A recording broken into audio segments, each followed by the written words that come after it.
Bom dia, paz do Senhor, como vocês estão, como tem passado?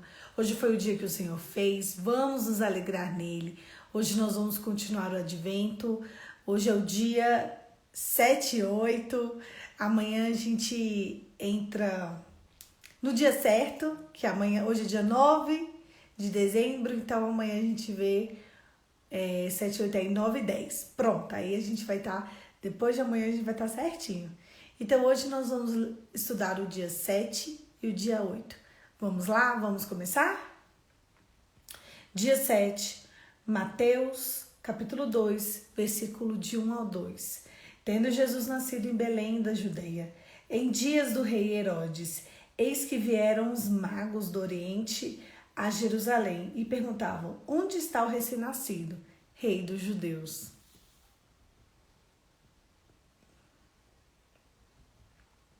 Dia 7, Messias para os magos. Ao contrário de Lucas, Mateus não nos fala a respeito dos pastores que vêm visitar Jesus no estábulo.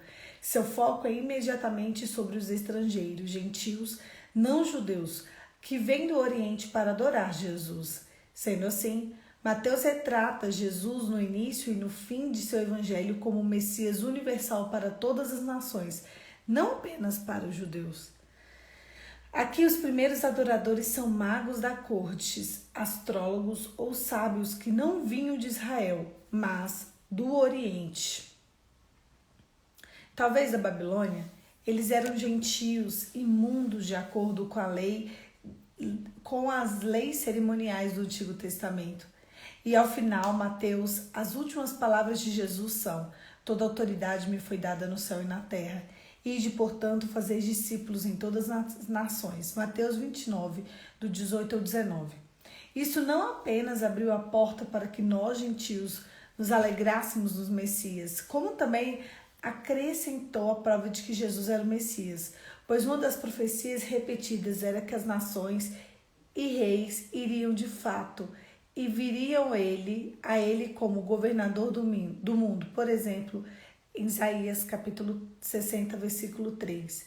As nações encaminham para a tua luz e os reis para o resplendor que te nasceu. Deste modo, Mateus acrescenta a prova messiânica de Jesus e demonstra que ele é o Messias, um rei cumpridor da promessa para todas as nações, não apenas para Israel. Advento de Natal, dia 8.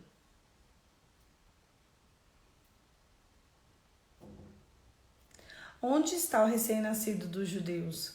Porque vimos a sua estrela no Oriente e viemos para adorá-lo. Mateus, capítulo 2, versículo 2.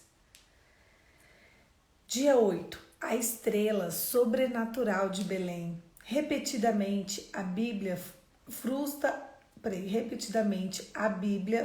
a nossa curiosidade sobre como certas coisas aconteceram.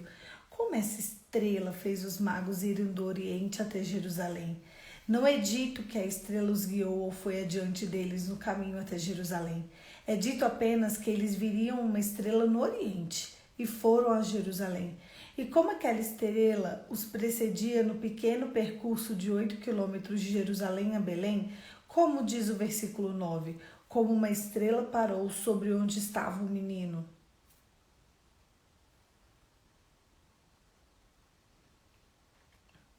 A resposta é: não sabemos. Há inúmeros esforços para explicá-lo, em termos de conjunções de planetas, cometas, supernovas ou luzes miraculosas. Simplesmente não sabemos. E quero exortá-los a não se preocupar, não se fixar em desenvolver teorias que por fim são apenas tentativas, têm pouquíssima relevância espiritual. Eu arrisco uma generalização para alertá-los. As pessoas que se ocupavam e se inquietavam com tais coisas como as estrelas agiam, como o mar vermelho se abriu, como o maná caía, como Jonas sobreviveu do peixe, como a lua se transformou em sangue, são geralmente pessoas que têm o que eu chamo de mentalidade para o periférico. Você não vê neles um profundo apreço pelas grandes coisas centrais do Evangelho. a santidade de Deus. O horror do pecado, a incapacidade do homem, a morte de Cristo, a justificação somente pela fé, a obra santificadora do Espírito Santo, a glória do retorno de Cristo e o juízo final. Tais pessoas sempre parecem estar conduzindo você a um desvio, como algo novo, um artigo, um livro sobre o qual estão entusiasmados, lidando apenas com algo periférico. Há pouco regozijo nas grandes realizações centrais, mas o que é claro sobre essa questão é que a estrela que está fazendo o que não pode fazer sozinha, ela está guiando os magos ao Filho de Deus, a fim de que o adorem. Há apenas uma pessoa no pensamento bíblico que pode estar por trás dessa intencionalidade nas estrelas, o próprio Deus. Assim, a lição é clara. Deus está guiando os estrangeiros a Cristo para que os adorem, para cumprir este propósito. Ele está exercendo influência e poder global, provavelmente até mesmo universal. Lucas mostra Deus influenciando todo o Império Romano para que o recenseamento ocorra no momento exato para conduzir uma virgem insignificante a Belém, para cumprir a profecia com seu parto. Mateus demonstra Deus influenciando as estrelas no céu para guiar um pequeno grupo de estrangeiros até Belém, a fim de que possam adorar o Filho de Deus. Este é o propósito de Deus. Ele fez cumprir naquele tempo. Ele ainda está fazendo cumprir agora. O seu objetivo é que as nações, todas as nações, Mateus 24:14, adorem o seu Filho. Essa é a vontade de Deus para todos em seu escritório, no trabalho, na vizinhança, em casa, como diz João 4:23. São estes o que o Pai procura para ser adoradores. No início de Mateus ainda temos um padrão que venha e veja, mas no final o padrão é vai e diga. Os magos vieram e virá, nós devemos ir e anunciar. Porém, o que não é diferente do propósito é o poder do Filho de Deus de nos reunir nas nações para que adorem o seu Filho. A exaltação de Cristo na adoração fervorosa de todas as nações é a razão pela qual o mundo simplesmente existe. Esse texto, deixa eu só voltar aqui, ele é muito impactante. Primeiro que o dia 7, ele já começa dizendo sobre a quebra de paradigmas. Eu quero voltar que eu quero ler um pedaço aqui para vocês. Só um instante. Pronto. Achei. A quebra de paradigmas. As leis judaicas, elas diziam que tinha que ter um protocolo de lavagem purificadora para você comer alguma coisa, porque eles já estavam até adorando comida, gente. Tinha que ter um protocolo de lavagem de mãos, antebraço, lavavam o rosto, lavavam o pescoço, lavavam os pés, lavavam as panturrilhas, faziam vários rituais de purificação. Era como se eles não pudessem tocar, comer ou fazer nada sem esse ritual. Eles faziam um ritual de fora para dentro e não de dentro para fora, entende? Então, o que acontece? Nesse texto, a gente começa a perceber que Jesus já vem quebrando histórias e paradigmas. Ele traz 3 magos de outro estado, né, de outro lugar. Dizem que eles eram do Oriente, ou seja, eles não eram judeus. Esses magos simplesmente não eram judeus. Por eles não serem judeus, eles não podiam se aproximar de um judeu. Querendo ou não, Jesus era judeu. E aí, ali quando ele nasceu, José e Maria já aceitaram os presentes dos reis magos, o que não poderia ser aceito. Ele era judeu, como é que é tocar num outro povo? E por quê? Porque primeiro que aquele povo não ia fazer o protocolo de limpeza para trocar ou entregar presentes. E ali Maria e José, eles pegam. Maria e José, concentra aqui em mim, vamos lá. Vamos concentrar no advento de Natal. Maria e José, eles pegam e eles aceitam aquele presente. Eles já tocam naquilo que não era limpo aos olhos humanos. Você sabe o que Deus está mostrando aqui pra gente? Que Jesus, ele já veio para olhar o que é nu. Jesus já veio para olhar o que é podre. Jesus veio para purificar aquilo que a gente vê e a gente acha. Não é limpo, é imundo. Jesus ele veio para pegar toda essa história, todo esse contexto, todo o jeito que o mundo estava e falar assim: você não vê como eu vejo, você vê da porta para fora e eu vejo o seu coração.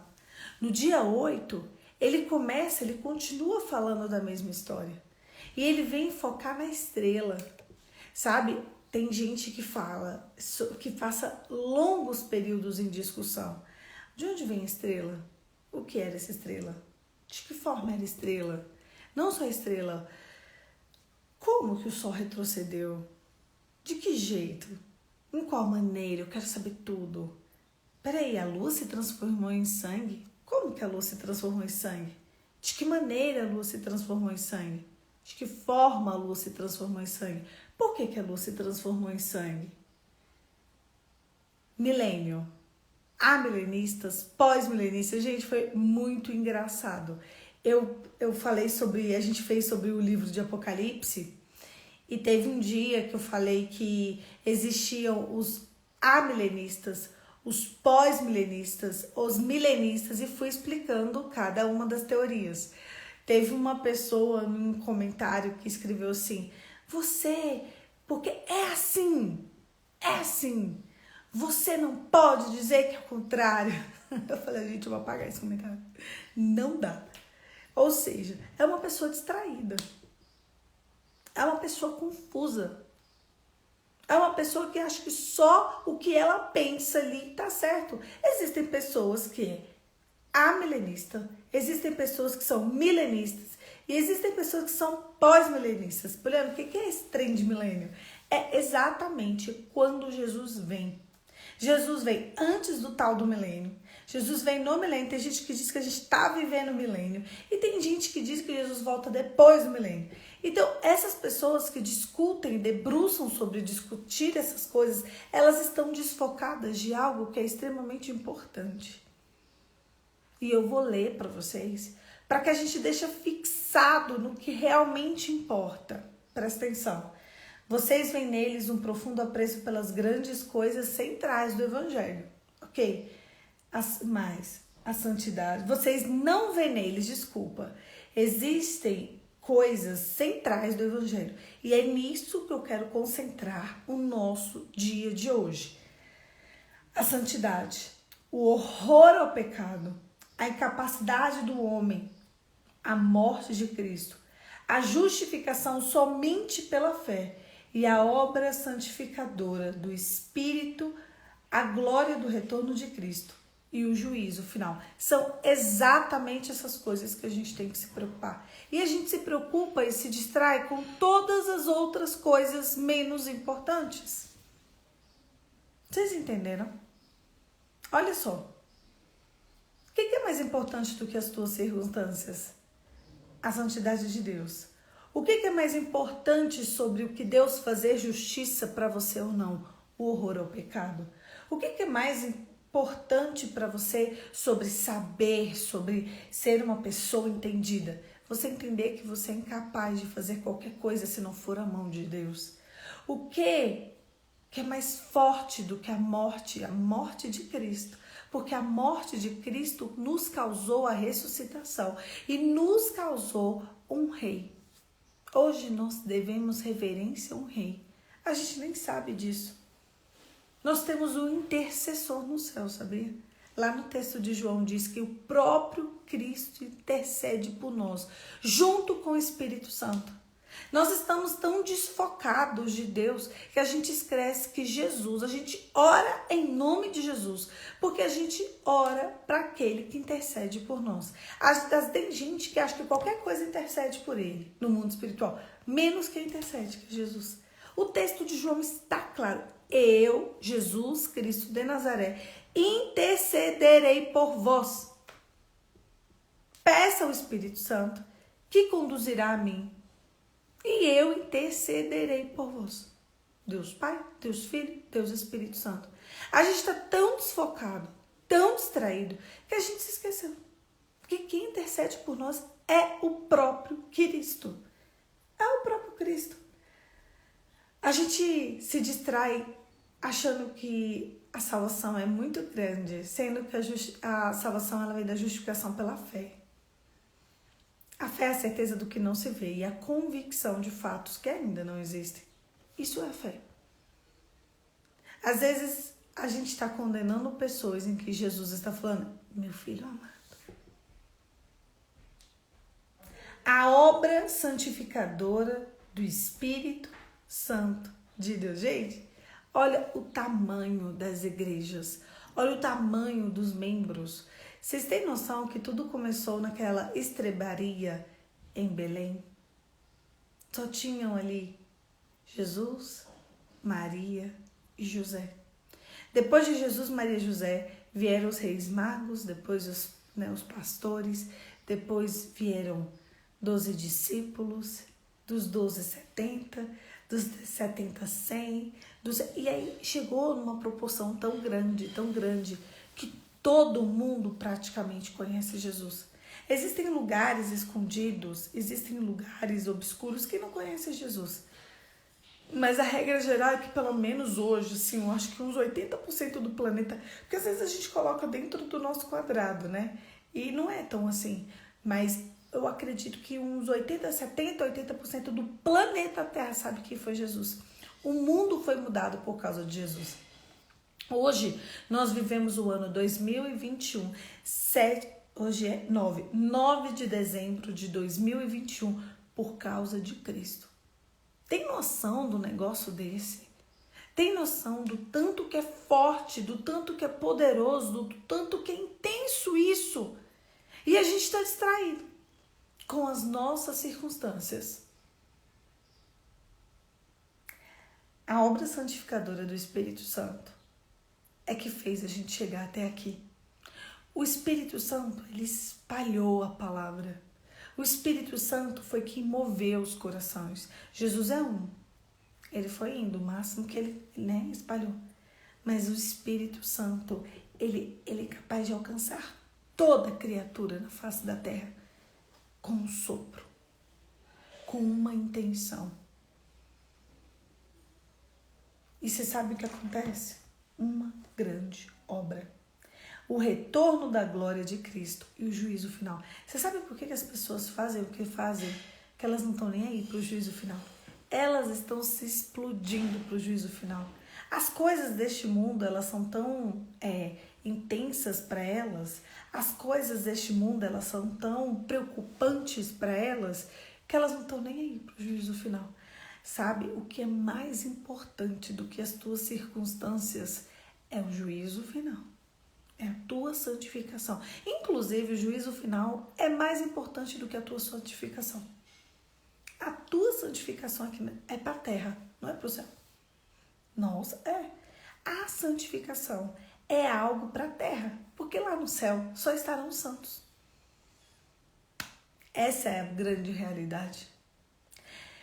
Sabe, as tuas dores, as tuas circunstâncias, os teus problemas, sabe? Isso que você está enfrentando na realidade, na verdade, é Jesus te santificando.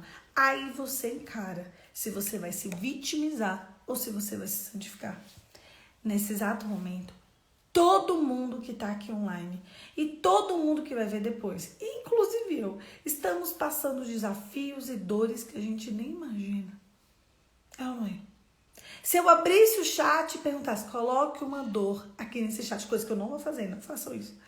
Pelo amor de Deus. Mas se eu abrisse esse chat, todo mundo ia ter um motivo de clamor. Todo mundo ia ter um motivo de intercessão. Todo mundo ia ter uma história tão pesada que não ia ter resposta. Sabe o que é isso? Ou é motivo de você se santificar, ou é motivo de você se afastar e se vitimizar. Se afastar da presença de Deus. Sabe? Se achar tão pequeno, tão nu, tão insignificante, que é aquele que Deus não toca, sabe? Sendo que a salvação, ela é a justificação pela fé. Aí eu te pergunto, uma pessoa assim, como está a sua fé hoje de manhã? Como está a sua crença? Como? Você crê que Jesus pode mudar a tua história? É impossível, mas Deus pode? O que é fé para você? De que forma a fé é exercida por você? Você sabia que a fé é para a terra? Existem 3 sentimentos: a fé, o amor e a esperança. Dos 3, o amor é maior. Não é a fé, não é nem a esperança. Sabe por quê? Porque a gente vai obrigatoriamente precisar do amor para sobreviver neste mundo. Sem o amor é impossível você atravessar esse mundo. Sem amor você não suporta quem está por perto. Sem o amor você não suporta o vizinho, o seu parente, o seu cônjuge, os seus filhos, seu pai, sua mãe. É impossível, sabe? Mas esses sentimentos fortes e necessários, a fé, o amor e a esperança, ainda assim, eles são para a terra. Não precisa de fé no céu. Ali já está tudo consumado. Não precisa de esperança. Estaremos do lado da esperança, que é Jesus. Não precisa de amor. Ainda que ele seja o maior sentimento na terra, lá no céu, quem estiver no céu com Deus estará exercendo exatamente o amor. Vocês entendem que essas coisas são coisas terrenas e a coisa mais importante de todas elas é sobre o juízo final. Nós não podemos nos distrair com as coisas deste mundo. Nós não podemos nos distrair com as dores deste mundo. Você sabe por que muitas coisas acontecem na nossa vida, negativamente falando? Porque a gente está muito distraído com os prazeres carnais. Qual foi a última vez que você já abriu mão de algo por Deus? Deus te deu uma palavra? Deu. Fica com ela. Deus me deu uma palavra. Deus me deu uma palavra. Na verdade, Deus me deu muitas palavras. Mas todas as palavras que Deus me dá, pode vir qualquer distração que eu sei que eu vou atrasar o caminho. Você sabe qual é o nosso problema? É que Deus nos dá uma palavra. E a gente acha que a palavra de Deus ela vai se resolver em 3, sim, salá, bim, bim, bim. 1, 2, 3. Resolveu. Só que Deus não faz isso.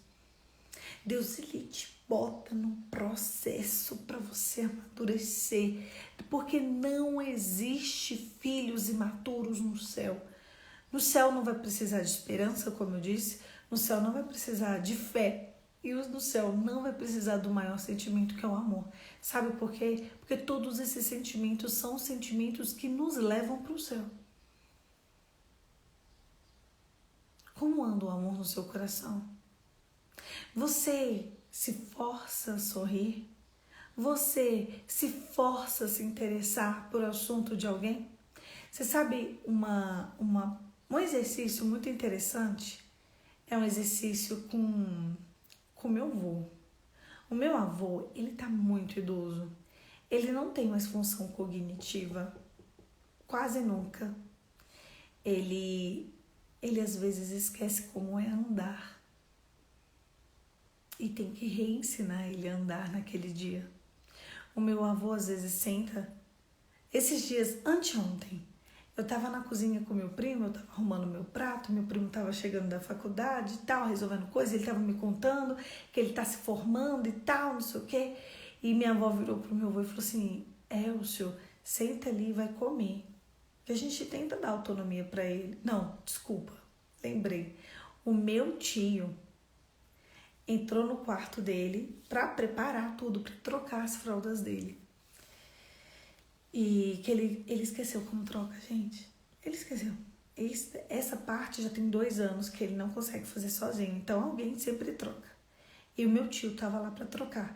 E o meu tio chamou ele: Seu Elcio, vem aqui.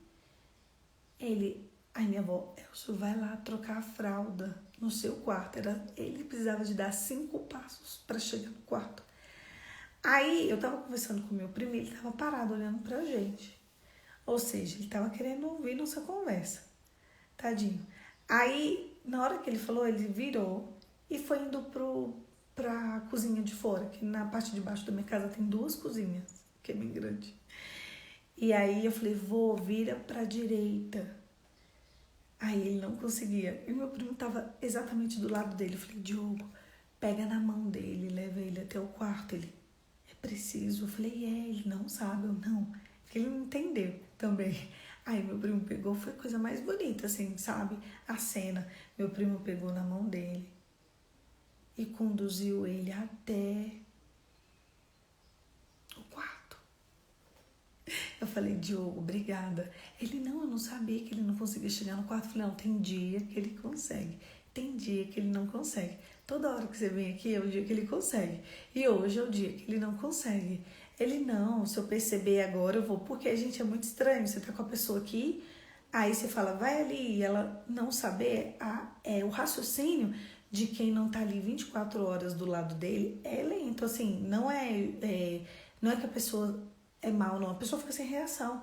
Imagina, você tá aqui normal, eu tô aqui normal com você.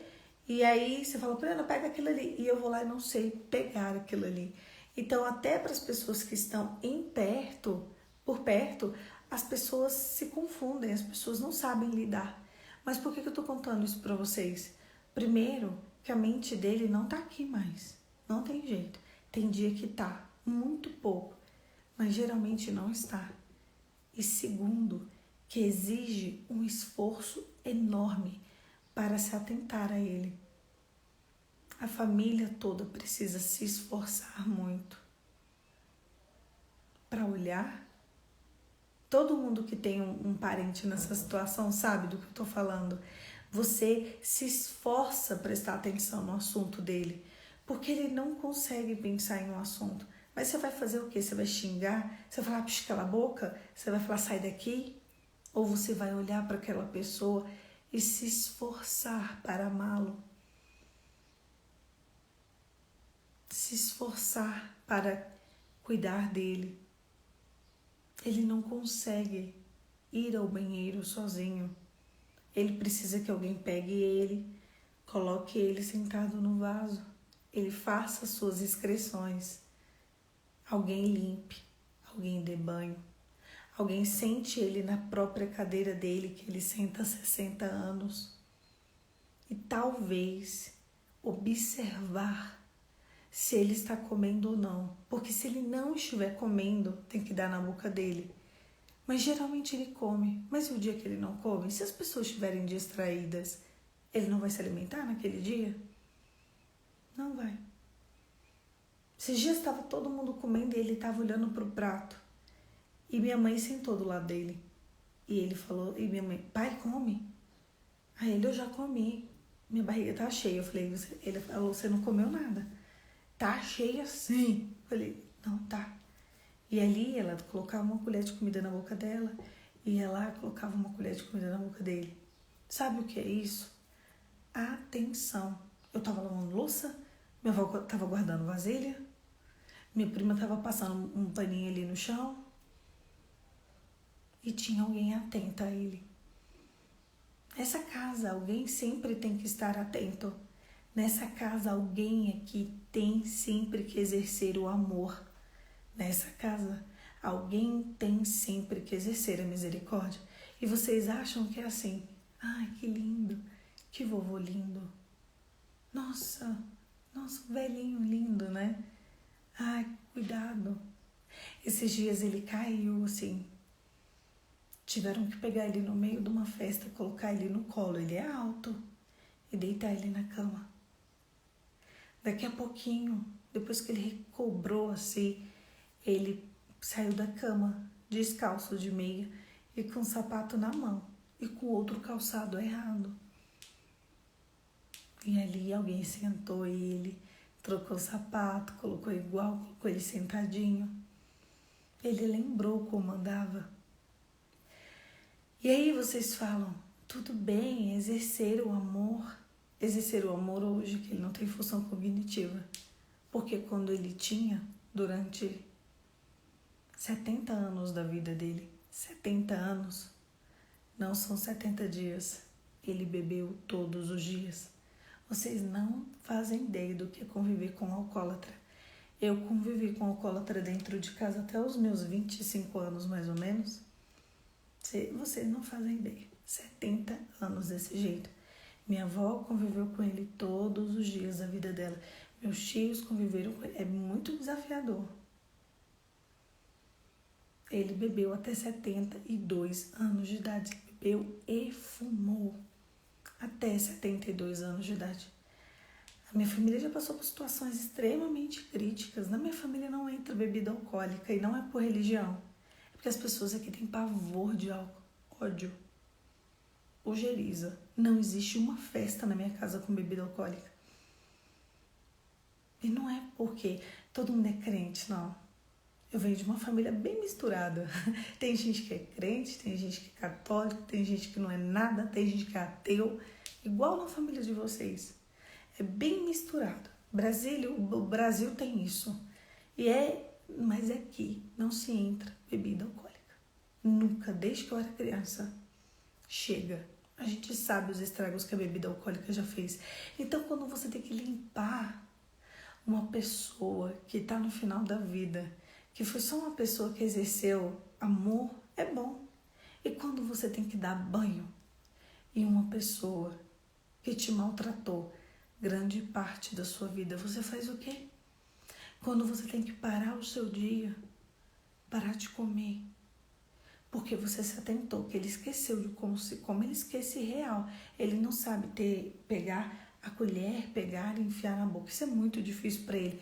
Algumas vezes, né? Alguns dias isso é muito difícil, é impossível dele fazer. Ele não sabe como pega num copo para colocar na boca. Isso acontece. É igual quando uma criança está aprendendo a colocar o copo na boca. Para a criança é mais fácil. Para o adulto é muito mais difícil. E hoje eu estou observando como é mais difícil. Como que você vai tratar uma pessoa? São as memórias que fazem você ter amor, não é? E quando não se há memórias? Quando não se há memória, a gente exerce o amor por causa da cruz. A gente exerce a misericórdia. É pesado, não é para todo mundo. Mas eu tenho observado que Deus tem deixado uma santificação nessa casa. Eu nunca vi ninguém gritar com ele. Apesar dele já ter merecido em épocas pretéritas.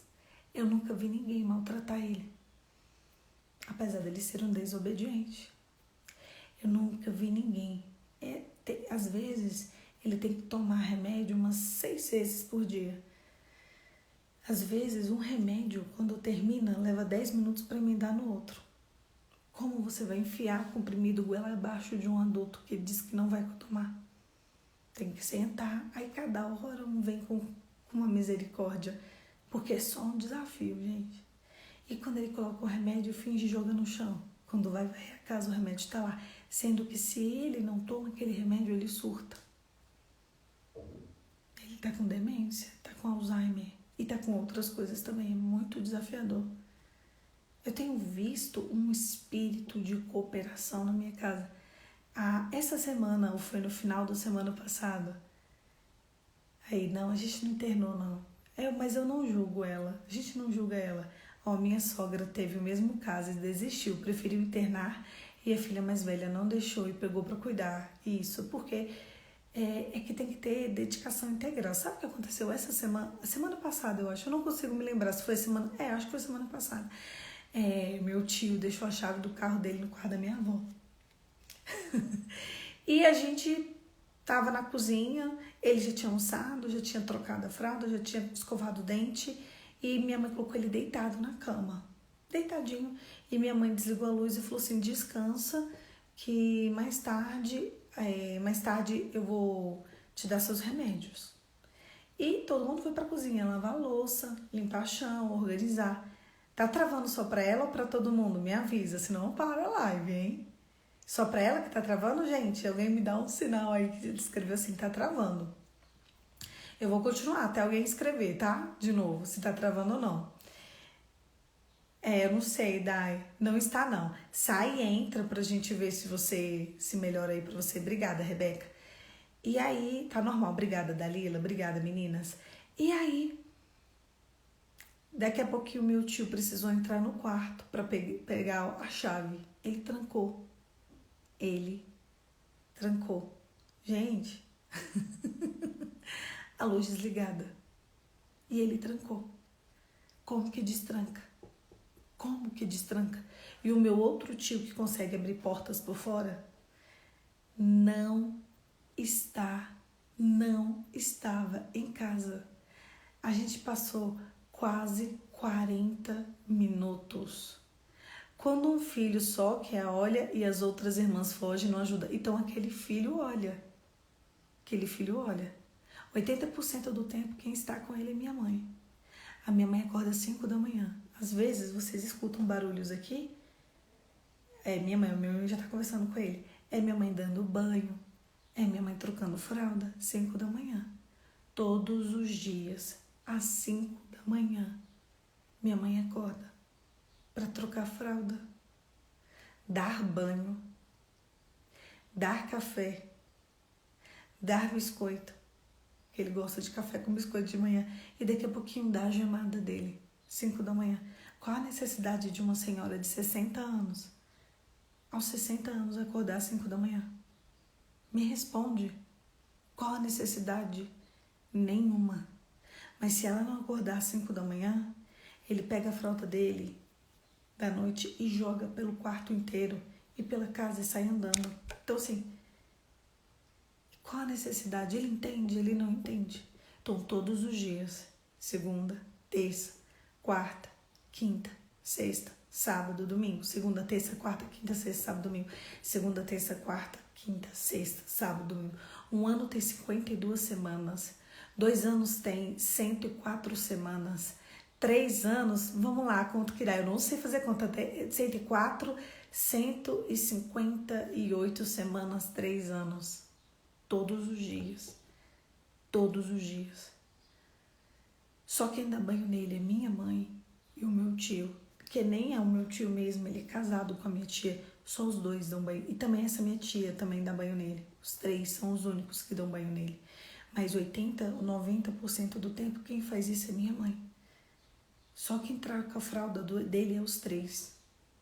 Mas por que você não faz? Porque teve uma conversa na minha casa que seria importante. Lembre-se do que eu já disse nessa live, minutos atrás. Então teve uma conversa nessa casa de que seria importante que só os 3 trocassem ele. Por quê, gente? Sem grito, sem briga, sem xingo. E cuidar de uma pessoa assim é muito difícil. A Isa respondeu: amor, fé, esperança, dignidade, santidade. A gente precisa entender que as coisas deste mundo, elas não residem só ao nosso querer, ao nosso eu.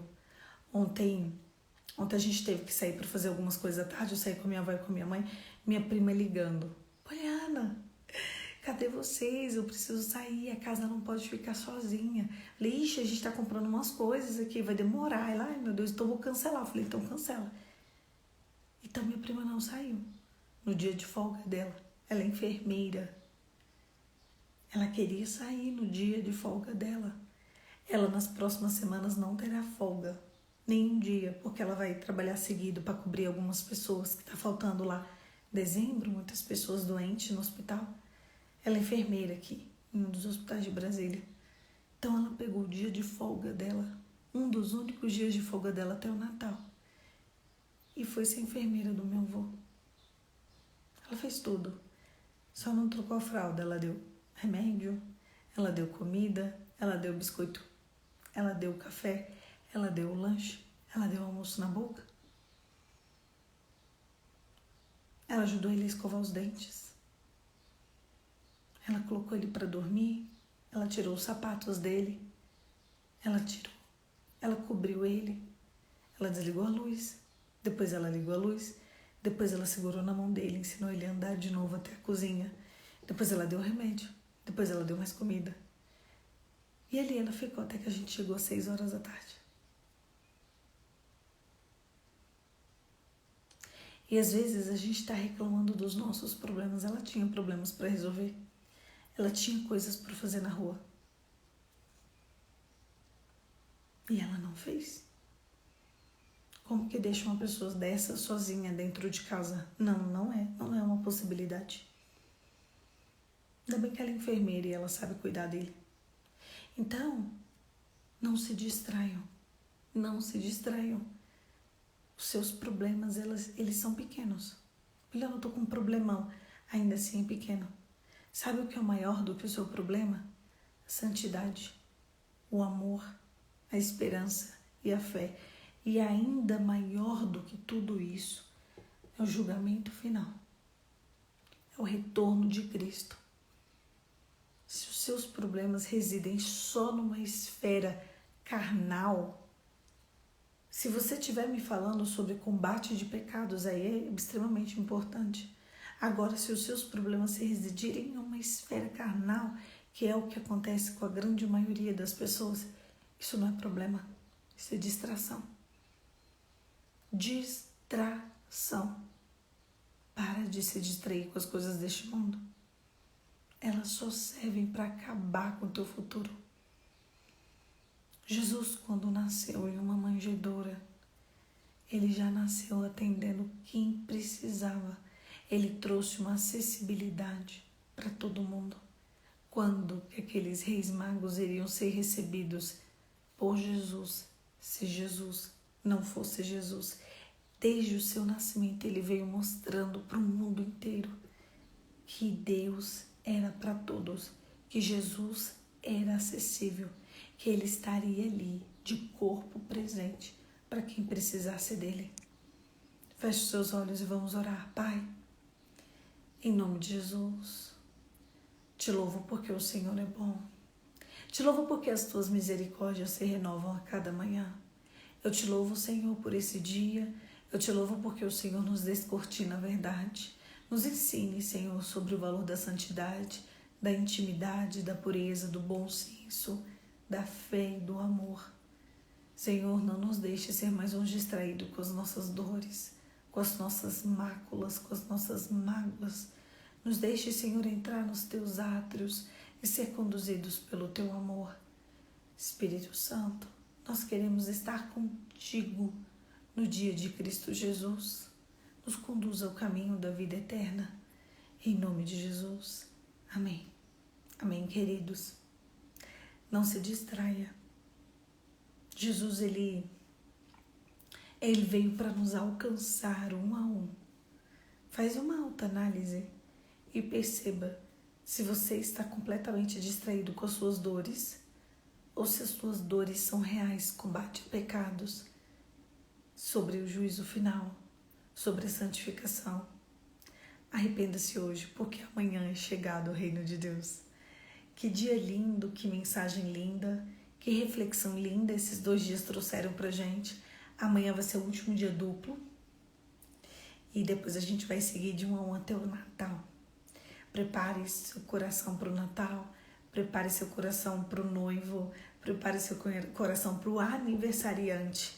Existe um aniversário que é mais importante do que o seu, que é o aniversário do teu Salvador. Imagina, gente, estaremos ao lado dele todos os dias, já estamos e estaremos mais ainda. O veremos face a face. É por isso que a gente está aqui. Todo mundo que está aqui é porque quer ver Jesus face a face. E é por isso que o Senhor está nos preparando. É isso. Um beijo. Fica com Deus e até amanhã. Amanhã, 5h45, eu vou estar aqui. Eu espero vocês para a gente compartilhar mais um pouquinho a palavra. Um beijo e até amanhã.